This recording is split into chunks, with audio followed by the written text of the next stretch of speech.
My name is Jack Collins, and I am a secret agent for the SCP Foundation.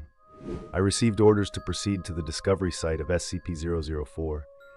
This entity is classified as Euclid, meaning it is difficult to contain due to its unpredictable nature and complex interactions with its surroundings. SCP-004 consists of an old wooden door known as SCP-004-1 and a set of 12 rusty keys associated with it, classified from SCP-004-2 to SCP-004-13. When I arrived at the site, the sky was cloudy and the atmosphere was filled with tension. I knew the mission would be challenging, especially after hearing about the terrifying incidents associated with this entity. Initially, I found myself facing the old door, which seemed ordinary at first glance, but I knew that behind this door lay terrifying secrets. The adventure began when I received orders to examine the keys and test them on the door. I had to be extremely cautious because using the wrong key could be disastrous. We began with the necessary safety procedures, placing 2 Level 4 security personnel to protect me. I carefully held SCP-004-7 and inserted it into the lock. With a faint click, the door slowly opened to reveal a dark and unnatural room. I cautiously stepped inside, feeling an unnatural chill in the air. There was a strange sensation in the place, as if time itself was manipulating us. As we explored the room, we noticed that the lights were dim and unsteady, as if they were breathing with the place. Suddenly, I felt immense pressure, as if something invisible was pushing us out. "Stay alert, we are not alone here," I told my team. Over time, we began to notice abnormal changes in the place. Furniture and other objects were slowly moving as if reacting to our presence.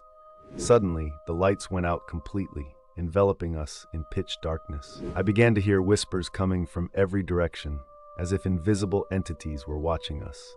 "Jack, ensure the equipment is ready," Commander Mulhausen said over the radio. "We need to be prepared for any emergency." I tried to stay calm, but it was hard to ignore the feeling of fear creeping into my core. At that moment, I felt something cold touch my shoulder. I quickly turned around, but there was nothing there. "What was that?" I wondered aloud, my voice trembling. The lights began to flicker again, and at that moment we saw a mysterious entity standing in the corner, resembling a large shadow. It had eyes that gleamed in the darkness, and I knew we were facing something non-human. "Retreat slowly, don't turn your backs to it," I ordered the team. We retreated slowly towards the door, but the entity started moving towards us quickly. At that moment, I realized we were in real danger. "Draw your weapons, we don't know what this thing can do," I shouted. But before we could react, the entity suddenly disappeared, leaving behind a feeling of dread. "What was that?" one of the team members asked, his voice trembling. "I don't know, but we need to be careful. This place is full of secrets and horrors," I replied. We continued to explore the place cautiously, aware that any mistake could be our last. After a while, we reached another door inside the room. This door was different. It seemed to be made of a material I had never seen before. I took out SCP-004-12 and tried to open it. The door slowly opened to reveal a long, dark corridor. I advanced towards the corridor, feeling that we were heading towards something dangerous. Suddenly, I felt a hand grasp my leg. I looked down and saw a distorted face staring at me. I tried to shake it off, but it held on tightly. I shouted for help, and my colleagues came to my rescue. They managed to free my leg, but I felt that something had changed within me.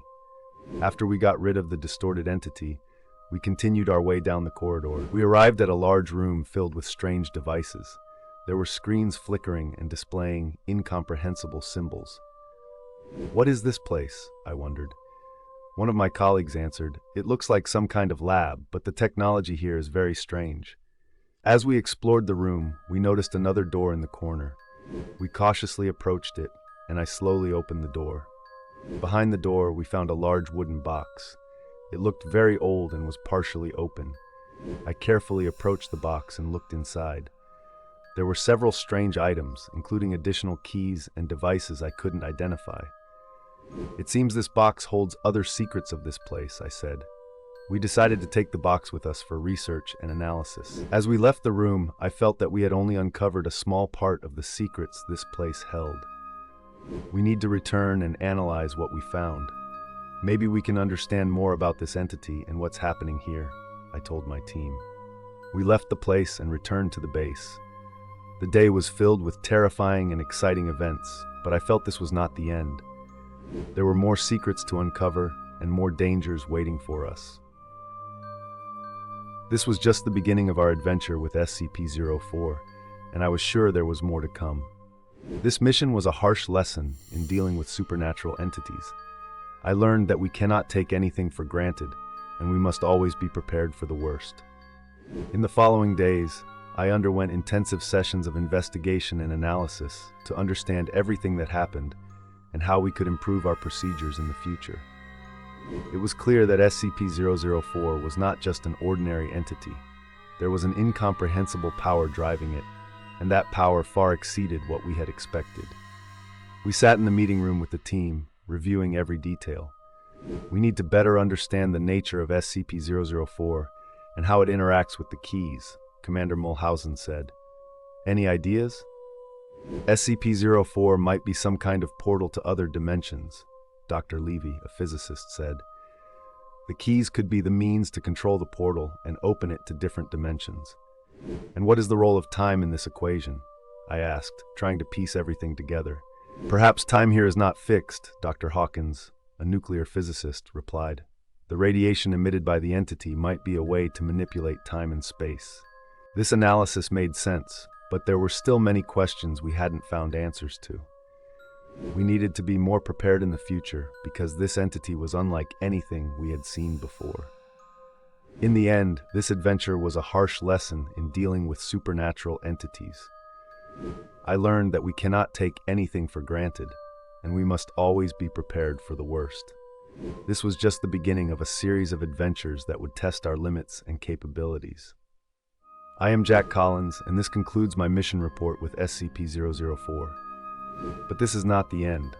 There are more entities waiting in the dark, each carrying secrets and horrors beyond imagination. And we, as agents of the SCP Foundation, will be there to face them, no matter the cost.